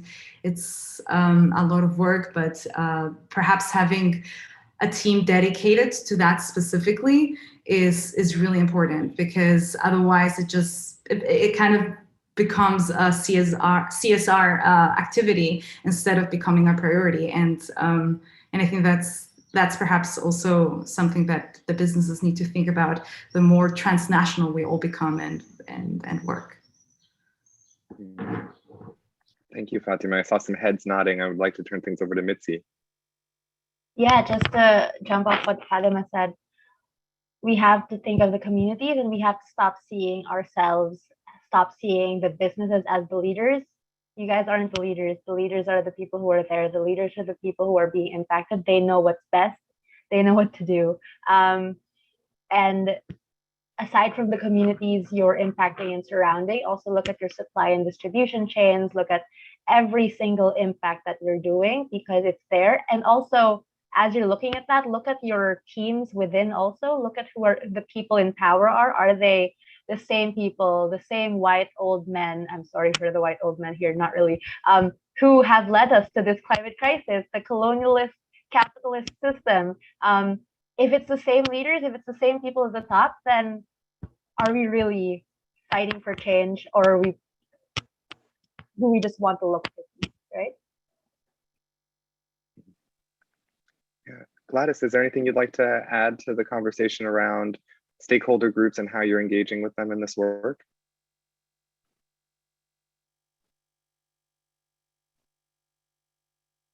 Well, Gladys, I'm not sure your audio is coming in. Great, can you hear me now? Perfect, yes, thank you. Great, so we work a lot with small and growing businesses in Africa, and of course an opportunity for, especially around this topic, would be, they're the enablers of the economy. We see there's a lot of GDP growth, that is propelled by small and growing businesses, but then how do they not only just undertake economic activities that grow, say, the economy of a country, but also create good jobs, and are also trying to solve some of the social inequities around the operation. So looking entirely at the entire value chain, either from how they produce, how they engage suppliers, or even how they deal with their employees. How can they actually ensure, they're dealing with some of the structural inequalities? And here we are looking at issues to do with equity, providing opportunity for marginalized community, integrating, say, youth and women who are mainly affected by the negative impacts of climate change into their supply chain, into their value chain, to just bring this whole collective discussion around improved livelihoods and just economic growth, and most importantly, sustainable growth that is looking at inclusion and ensuring human rights, at the center of the operations. Thank you for that. Dr. Williams, I see a hand raised. Yeah, I would love to elevate a question in the Q&A. It says here, what are examples of companies you see doing a great job of advancing sustainability, centering equity, demonstrating leadership, and bringing more awareness? Maybe someone beyond obvious, like Dr. Bronner's or Patagonia. Who else could we be celebrating and modeling after?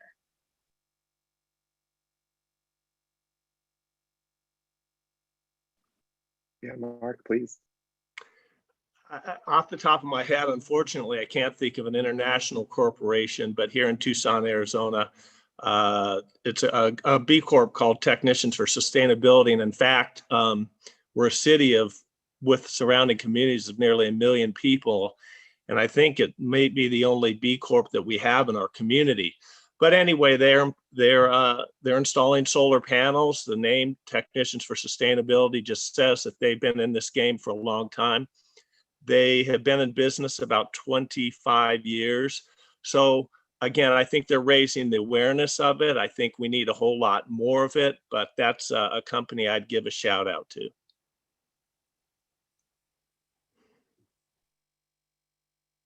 Are there others that folks can think of that you would think might be worth celebrating or elevating?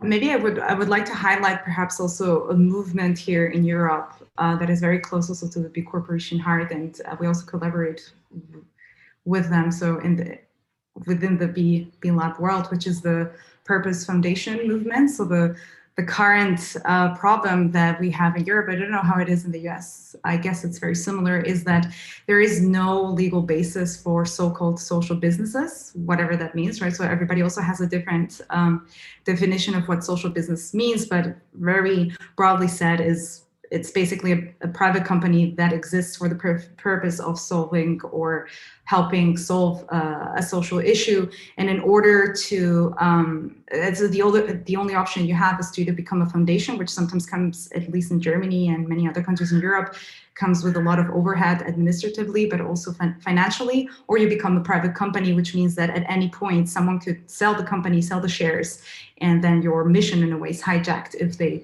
decide to use the profit for their own benefit instead of the purpose that that company was born for. So there's a movement here to try and make social business a legal form. And so if you go to the Purpose Foundation website, you'll see a couple of companies that are part of that movement. And these tend to also be really good examples of companies that are they're trying to lead at various fronts, not just in this, but also in terms of carbon emissions.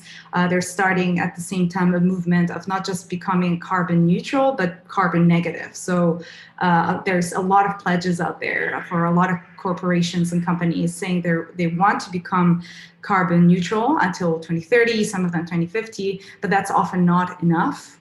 We need to be carbon negative now. And everything that we do as companies needs to already capture CO2 emissions, but also restore soil, restore communities, and so on. So I can only think of my own, and I don't want to do a lot of advertising, but Ecosia, so we're part of that movement, but there's a lot of other companies in there.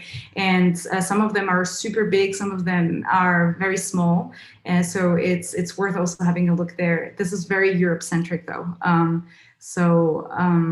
That would be perhaps an idea where to look for more companies that are really trying to lead the way also, yeah, in all of these ways.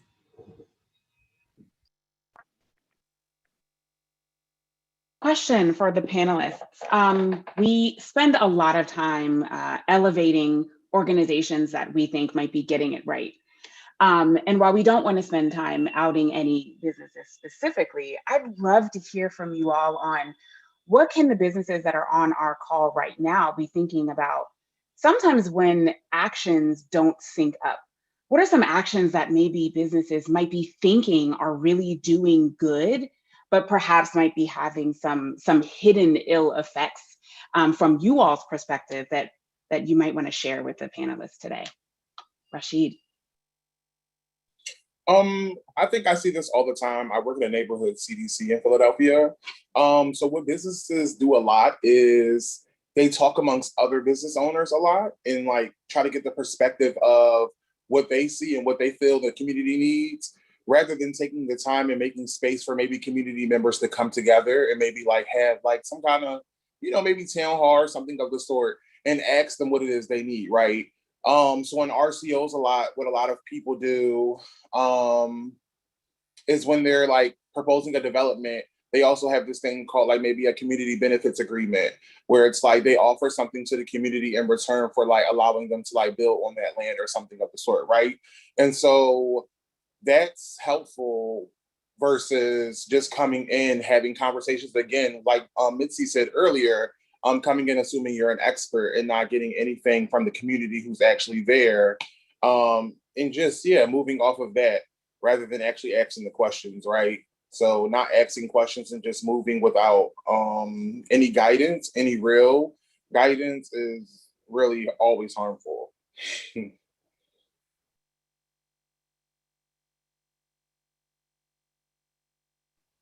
Yeah, Mark, I see your hand. Oh, I see. We're going to hear from Mark and then Fatima. Oh, okay. Well, I'll make it quick. Again, I'm a little embarrassed that even in a community as big as Tucson, I can't name more companies, and I think they exist. So it would actually be good if there was a platform for that where they could make, they could raise their profile. I think probably the very first thing, though, if there's some framework for inclusion, is that they won't greenwash, that they're legit, that there's transparency, and they could share with the community what they're doing to make our world a better place. And that might spur customers to do business with them. It might encourage other businesses to do the same kind of work. So, you know, I know B Corp has its own sort of framework for this, and so maybe that's something that needs to be developed. Is what does that look like? What does that framework look like? And then businesses can contribute what they're doing, let people know. But I think there needs to be some level of oversight so that there isn't greenwashing.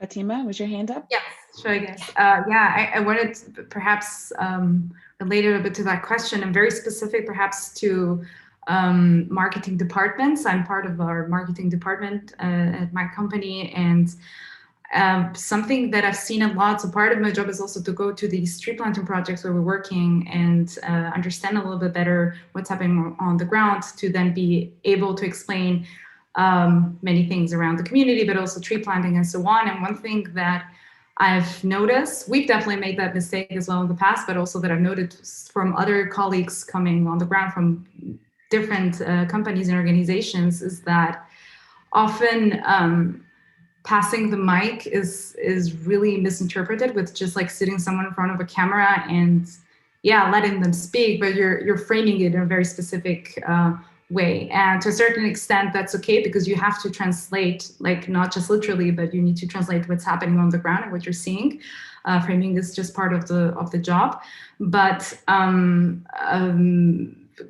actually just letting someone there tell that story directly instead of you telling it your way will give you, will just be so much more honest and real as in what is happening on the ground. And I see a lot of marketing departments still being very hesitant about that because they're worried that then whatever comes back is not in whatever style and colors that they've decided that their brand needs to kind of match with.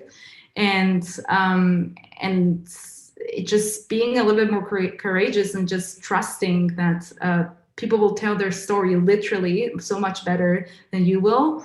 That is also something that I feel very specifically marketing departments could do that would really benefit everyone. Thank you. All right, we've got lots of questions coming in. We're really going to try to focus this conversation on people over profit and focus that conversation on climate justice.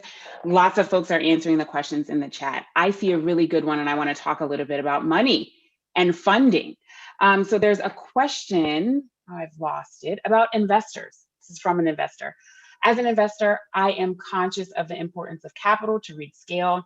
How can businesses make sure they understand what type of capital is needed and what they need to reach? So from you all's perspective, when we're thinking about the work that we do in centering justice in the conversations, let's have a little bit of a conversation about capital and funding and getting the message out for funders around this work.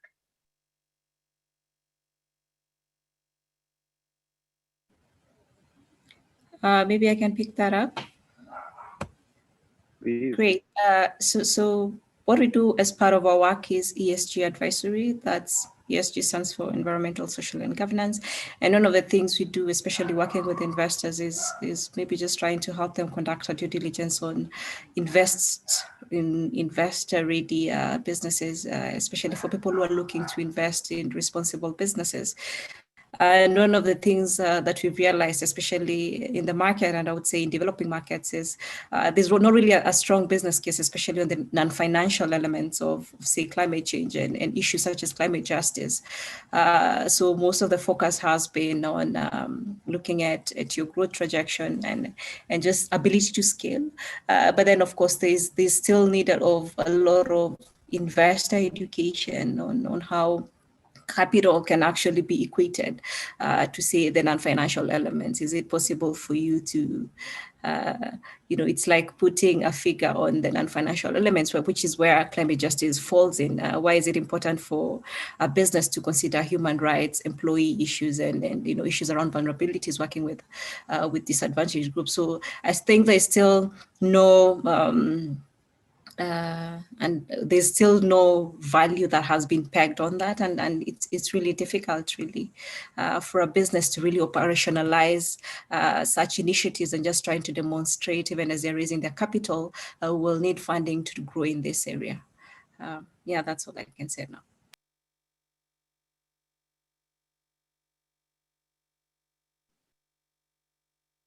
Mark. I think another thing is an issue I found here in my community is there are organizations that will help with startup businesses. But what I don't find is businesses that have a very particular focus on climate change and equitable climate change. So for ideas along those lines, so it's easy to find capital for businesses that frankly perpetuate the status quo. It is much harder to find legitimate angel investors for people who want to invest in businesses that put purpose above profit. And I think that's a little scary for investors because traditionally that's not the way it is. But I do think it's just harder to find those people, those kind of folks with that particular focus.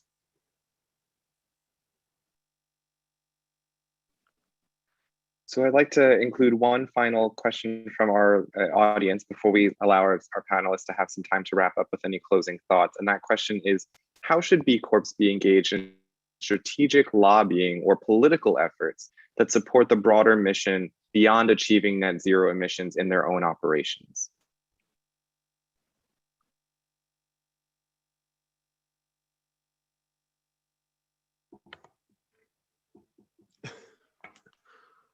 Sure, Mark, back to you. I would say celebrate and make people aware of any successes, accomplishments, and just start building off that. I think that would be one thing, one suggestion. Thank you, Mark. Others on this panel?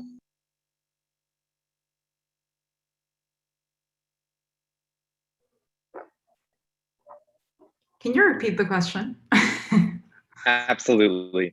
So the question is around how should benefit corporations or B Corps be engaged in strategic lobbying or political efforts that support a broader mission around climate justice beyond achieving net zero in their own internal operations? I think Mitzi, I saw you took yourself off mute. If you want to go next. Yeah, I was going to say, it's a strange question to me because why does it seem like you guys are a different sector of society?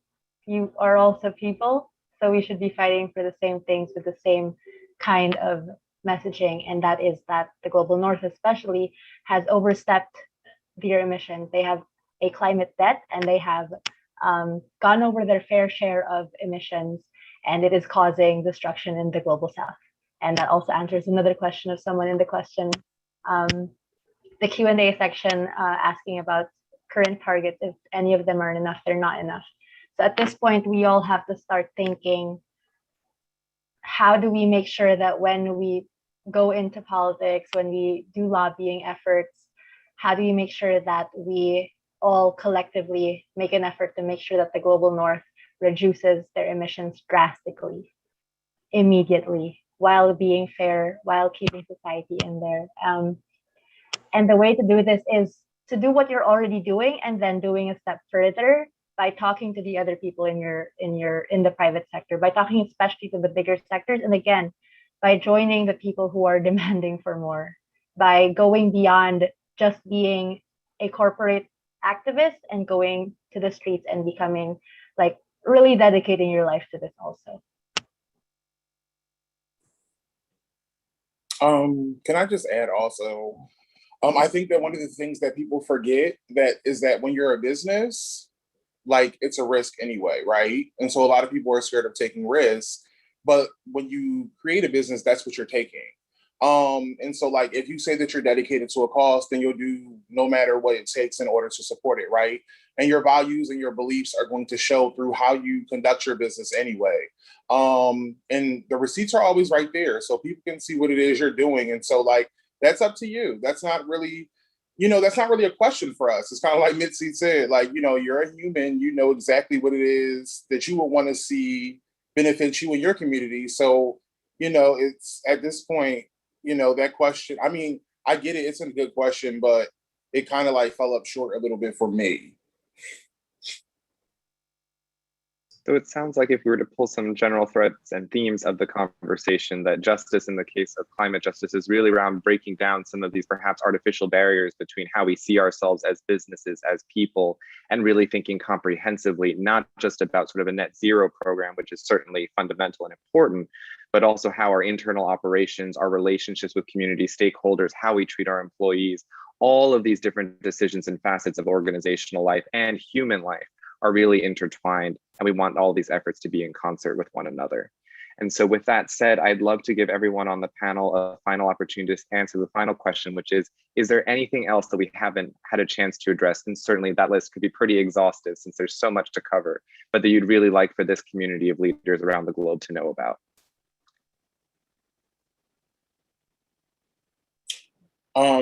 I want to offer up that people, businesses, no matter what, should make sure they lean into discomfort. So whenever you're doing work and you're trying to like make sustainable work and you're working in movement spaces, it's going to be very uncomfortable. And there are going to be conversations you need to have with other people and yourselves. And you need to be willing to have that and be able to listen before you just give feedback and just write things off and have an imagination. Thanks, Rashid. Yeah, Mark, and then we'll go to Mitzi. I think because you are international, that's a good thing. And what I'm really getting at is the business globally has to hold itself accountable. In other words, if there are regulations that are expensive to comply with that are consistent with sustainability in this country, and a business decides, well, I'm going to move my operations to another country where those barriers don't exist, then you've got a problem. So again, international businesses have to hold themselves accountable. They have to call out businesses that move their operations to somewhere else where there's a lower bar. And so I think that's really crucial. Thank you. Go to Mitzi and then Gladys. As Rashid and Mark said, it's going to be very difficult because it's going to be about calling out yourself a lot and calling out your peers a lot, because it is extremely difficult to be sustainable and to be people-centered in a profit-oriented system, especially for businesses. So I really applaud everyone who has been trying, because it's extremely difficult. And that's what we have to remember. It will be difficult. And that's not an excuse to say, okay, yeah, it's difficult, so I'm not going to do more. It's a reminder that it will be difficult. It's normal that you're in pain and you should push that. And as Rashid said, lean into that discomfort. We're here to unlearn these systems that have taught us that profit is more important than people, that oppression and injustice is normal if you get money for it. That's what we're trying to change. It's so deeply entrenched into us to see development as everlasting growth on this planet that has limited resources, to put development on GDP, but not on people's sustainability, not on people's livelihood, not on people being able to live, right? So like we're seeing a rise in GDP, but people until now are still suffering. There's so many people who don't have food to eat even. It's not even the climate crisis yet. There's so many other crises happening. It's always the end of the world for someone already because of the system we're in. So it is going to be extremely difficult, and we have to always remember that so we don't lose heart when the difficulties are extra difficult. It's going to be forever difficult. And remember that so you always keep it in your heart and let that push you further. Really powerful, Mitzi. Thank you. Gladys, over to you. Yeah, thank you so much. So I think for me, the call to action, because we deal a lot with small and growing businesses, and of course it can really seem as this very expensive venture and really big deal, especially to try to incorporate some of these practices in day-to-day operations. But I think our call to them is, start small and measure and communicate, because, it's only when you communicate that you'll be able to, start realizing what impact you have in your current operation. Taking limelight, especially in key topics around climate justice, would really be key. So I think for us, it's just a call to all businesses, move beyond your comfort zone, working with the limited stakeholders within your ecosystem, but going above and beyond, engaging more stakeholders in the ecosystem to get this movement going and getting this agenda, to the people who actually need it. And the people who actually need it are the businesses that are working with vulnerable communities and stakeholders. Thank you, Gladys. And last but certainly not least, Fatima, any closing thoughts? Sure. I mean, I don't want to repeat myself. I applaud everything that all the panelists have said, and I couldn't agree more. And I think that sentence of most important thing, that's really important. I also think maybe to add something, perhaps I'm very influenced by living in a climate and green bubble with businesses working on the climate crisis. But I think that also from what I hear from other businesses outside a little bit of this bubble, perhaps normalizing the climate conversation within your company, in the sense that just because you don't work, or your work or your company is not directly related to these topics, doesn't mean, as we're all saying, that you're not involved in that. You have a responsibility. So giving your employees the time to go to climate protests, giving them a budget to think of how to support even more in the communities they're in, really just making the space for all of this. That is really powerful. That's one way that as a business, you can actually seriously empower this going forward, because the best thing we can do, all of us, is locally, wherever we are, is understand really well what are the structures that are impeding social justice and climate justice wherever we are, and understand those.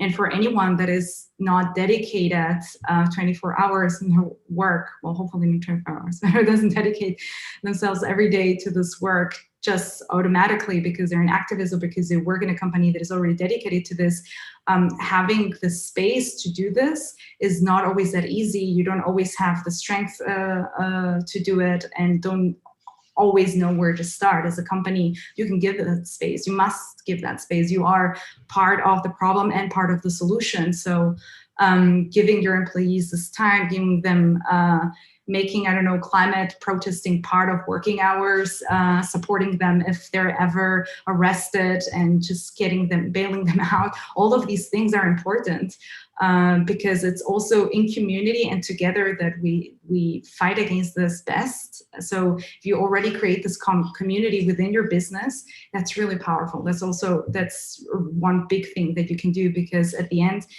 as Mitzi was saying, companies are also people. We're also part of society. We're not separate. So we need to live this within the companies as well.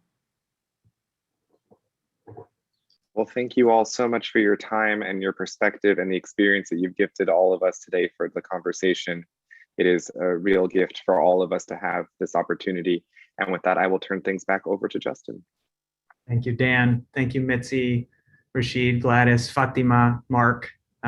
This is such an important conversation, and your invocation that this requires us to get proximal to the people who are really living this and listen, not come in guns blazing, but really just come in and listen, and then be willing to be uncomfortable. I think Alonda put it in the chat. If we're not uncomfortable, we're probably doing it wrong. So thank you. This work is going to happen for us in community, and it's going to happen regionally. I want to thank everyone who submitted questions. We're getting them as fast as we can, and we won't be able to get to all of them. But Kim and Shar are going to share right now about how do we move this forward? What's next? So I want to pass it to them to talk about that. And then we will share with you a quick trailer for the regional days that are coming, and then wrap up. So let's do it. Awesome. Let's do it. Thank you, everybody. I'm still just sort of feeling a lot of feelings from that last incredible panel of climate justice leaders. So just a deep, heartfelt thank you to you. And thanks to all our amazing event speakers throughout the course of our time together. You've shared such deep wisdom, and I think we're all feeling inspiration, feeling a lot of feelings, feeling energy to listen, and feeling the ways for us to understand where can we take action at the speed and scale that's necessary. The work we do is driven by our commitment to radical levels of collaboration. And so thank you to all of our amazing partners from around the world for walking this path with us. You can see some of them on the slides here. Actually, you can see all of them here on our slides in terms of our partners we've worked with. I also want to send out a really sincere thanks to some of the truly amazing companies who have contributed to the production of this event today. So we have Habitus Incorporated, Mas Verde, Mistele, Latin Lingua, Office Yoga, and Playing for Change. Thank you all for your amazing work today to make this happen. Thanks, Shar. And again, this event would never have been possible without the support of incredible event sponsors. We want to give a special shout out to our premier sponsors, Danone North America, Natura & Co., Gerdau, Happily, and Dr. Bronner's.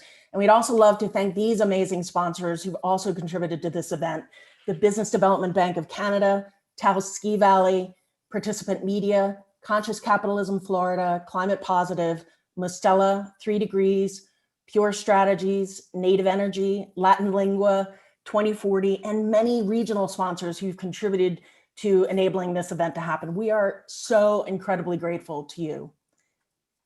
So very grateful. And we are also grateful to the literally hundreds of people around the world who have poured their hearts and passion and vision into this event, including members of the B Global Climate Task Force and the B Corp Climate Collective. Indeed. And Shar and I want to especially call out an incredibly dedicated group of professionals who've been driving this summit for over 6 months. The members of the Climate Summit planning team, Dr. Alonda Williams, Rose Lavelle, Helena Bergosova, Dan Egol, Kelsey Summer-Roy, Paula Oswalde, Mindy Liao, and my sister climate warrior, co-convener and partner, Charmian Love. You are all so amazing. What an honor and a privilege it's been for us to work with each of you. And I want to particularly mention 3 people: our heroic summit project lead, Karen Lickteig, Charlotte Sewell, our amazing and incredible strategic advisor and contributor throughout the creation of this event, and Justin Wright, the summit's lead facilitator and my awesome partner in this work since 2018. You can't even imagine all the little gems that are woven into this event thanks to their tireless visionary work. Thank you to the whole planning team, and especially to you, Karen, Charlotte, and Justin. Well, and I have to jump in here because there is also someone very, very important that needs a very special thanks, and that is to you, Kim, because none of this would have happened without your fierce determination and your mobilization magic. So Kim, thank you for your ongoing and forever leadership. Thank you, Shar. That means a lot. Friends, our generous sponsors have enabled this event to be the welcoming and inclusive experience that hopefully it's been for you, enabling us to make it 100% free and open to all, with inclusive tech options and amazing climate justice speakers from around the world. The event has also been made possible by countless donated hours from B Lab, from Sistema B personnel, and B Corp volunteers around the world. B Lab, the nonprofit behind certified B corporations, is funded globally by B Corp certification fees, but just over half, over 50% of our funding comes from philanthropic gifts from generous partners around the world. These gifts are what make it possible for us to scale innovative and experimental things like the collective action of our community on critical issues like climate change.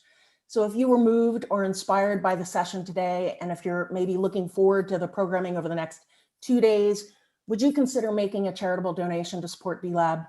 By working to shift the culture of business, we can help solve the world's biggest environmental and social challenges together. You can make a gift at the website linked on the slide as well as in the chat. Thank you. An incredible bow of gratitude to all of you for your support, for being here, for being a part of this journey with us.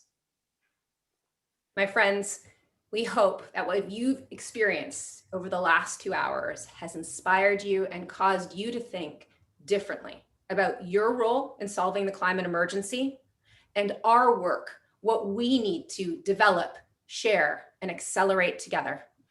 And we hope it's inspired you to aim higher, to dig deeper, and to move faster on the race to a zero carbon future with people and justice at the center.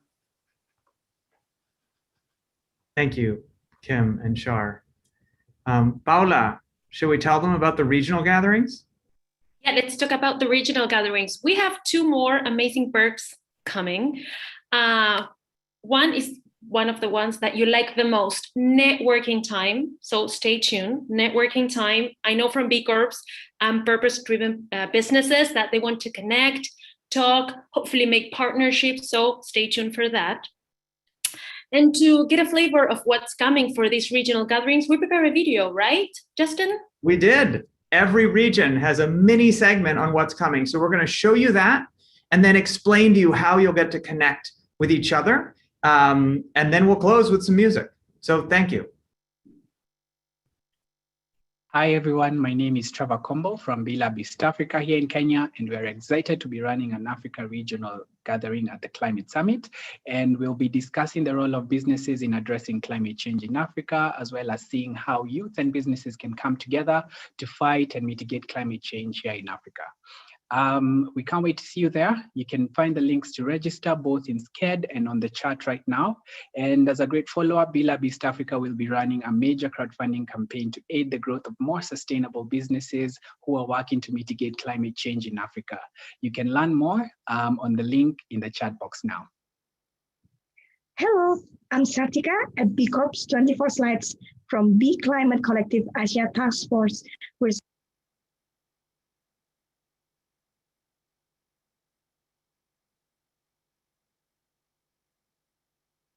We're excited to be hosting on climate, how to cultivate change in Asian consumers, how to build up consensus in an Asian company, and the innovation that is happening now for climate justice. These are the wonderful people that put together this program for you.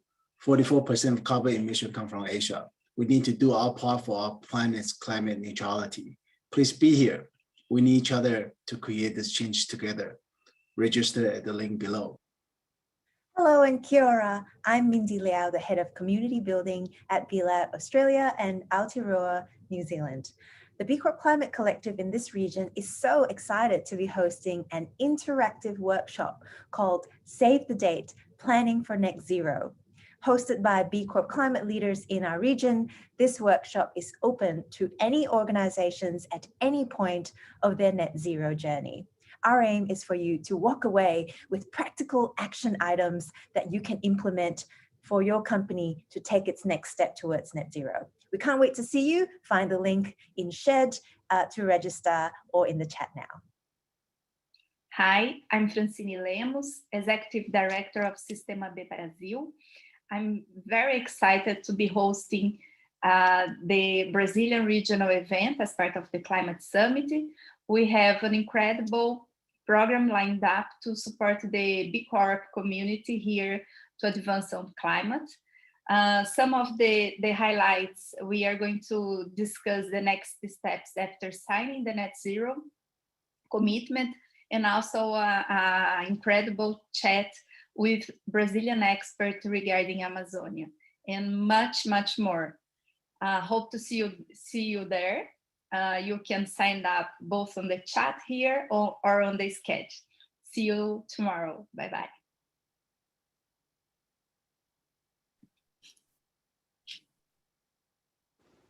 Hola. Hello. Bonjour. Hello from us all in Europe. I'm Yeliz Mert, Counterpartner Manager of B Lab Europe. Tomorrow at the European Regional Gathering of the B Corp Climate Summit, we will hear from numerous B Corps sharing their first-hand experience on climate action. We will also tune into European net zero experts to learn about the evolving questions on the topic, and we will launch our interdependence coalition shaping public policy at a pan-European level. There's more, come join us there. Hola, mi nombre es Paula Alzualde y soy responsable de articulación de la Red para Sistema B Internacional y del Colectivo de Clima para América Latina. Es una alegría darles la bienvenida a la Cumbre de Clima. Tenemos una agenda preparada de contenidos muy interesante.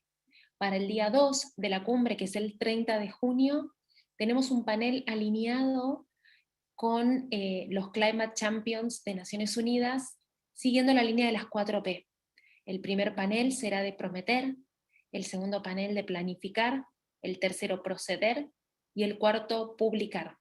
El día 3 de la cumbre, que es el 1 de julio, tendremos paneles temáticos diversos, ganadería regenerativa, upcycling y workshops bien prácticos para ayudarte en tu camino, en el camino de tu empresa, hacia las emisiones cero neto en el año 2030. Te esperamos en la cumbre y para acceder al registro o al programa podés ir directamente a SKED o acá mismo en el chat. Te esperamos. Hello, I'm Catherine Draper, the Community and Programmes Coordinator at B Lab UK. We're so excited for our UK regional sessions tomorrow, and we've got such an incredible programme lined up. We've got sessions on how to become an activist business, how to measure your digital footprint, and how to take meaningful climate action in your local community. We can't wait to see you there. You can find the link to register both in Shed and in the chat right now. Hi everyone, I'm Carla Heim from the Business Development Bank of Canada, coming to you from the B Corp Climate Collective in Canada and the United States. We are so excited to be hosting a US-Canada regional gathering as part of day 2. It's going to be amazing. Whether you're new or familiar to this work, our focus will be on working together with all of you to make concrete commitments and wrestle with tough challenges. We'll hear from climate justice advocates from Canada and the US, as well as action group leaders from the US-Canada B Corp Climate Collective, including appearances from 2 very special musical artists. It's been such a privilege for me and for BDC to be one of the early supporters of this work, and we can't wait to take it to the next level during the summit and at the US-Canada regional event. We are so excited to see you there. You can find the links to register in the chat right now. Thank you so much. All right. Well, Paula, I think that's it. We are at time. How to be in many places at the same time. Hopefully everything is going to be recorded so you won't miss on anything. So for day 3, again, go to SKED. You will be thrilled. Share this information with team members, with your colleagues and others who will benefit from these panels and conversations. Day 3 is also packed with powerful workshops, webinar, theme panels, very practical tools to get you up to speed, committed or up to speed in your net zero pathway. Perfect. Okay. What's next? We're wrapping up. We're at time. So what's going to happen now is we're going to put into the chat a link to something called Kumo Space. And when you click on the link, it will send you into a virtual room where you can actually move around and interact with other people. It's amazing. So I highly recommend you check that out. Some of our panelists, participants, organizers are going to head over there shortly. So please go check that out because it'll be a space to actually connect with each other as humans. And I know some of you have a hard stop and we'll end here, but we're going to just close out with some music. Which is going to be amazing. It's from a B Corp called Playing for Change, and you're going to love it. So we'll close out with that and then see you all in Kumo Space. Let's go Thank you so much. Working bar. Goodbye. Bye. Thank you for joining. Until tomorrow, people. Thank you. See you at Regional.